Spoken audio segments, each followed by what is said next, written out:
So what even is calculus? Calculus is the study of change.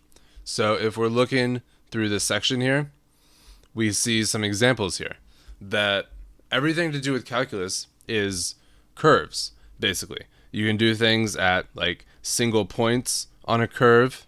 You see here you got the slope of a curve, tangent line to the curve, the instantaneous rate of change.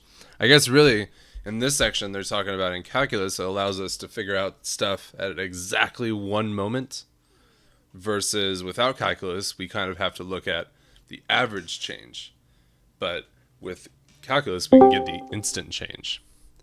And another massive thing with calculus is that calculus helps us work with curves. So you see everything here on the right with curves, that's what calculus can do for us. Before calculus, we could only do like straight things that you see on the left and constant things that you see on the left.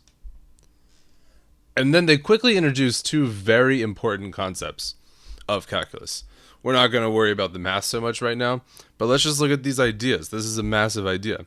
So we want to find the tangent line to this curve, meaning the line that just crosses through that point barely. This pencil not connected? Oh, that's frustrating. So we want the tangent line that just barely crosses through that point, and see how we can do that by sliding that point closer and closer and closer until we get to that bottom line, which is the tangent line.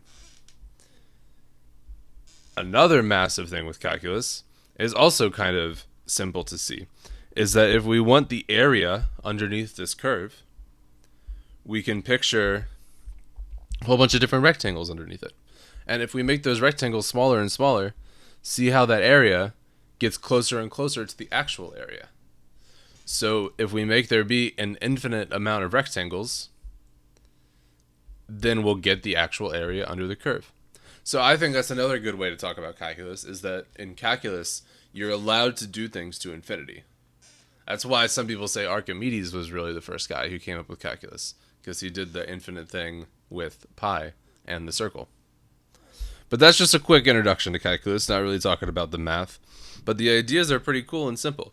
You just make a bunch of little skinny rectangles, and eventually the skinnier the rectangles, the more close that's just going to be to the actual area. And if you want a tangent line, all you have to do is drag the 2 points closer together, and the lines become tangent.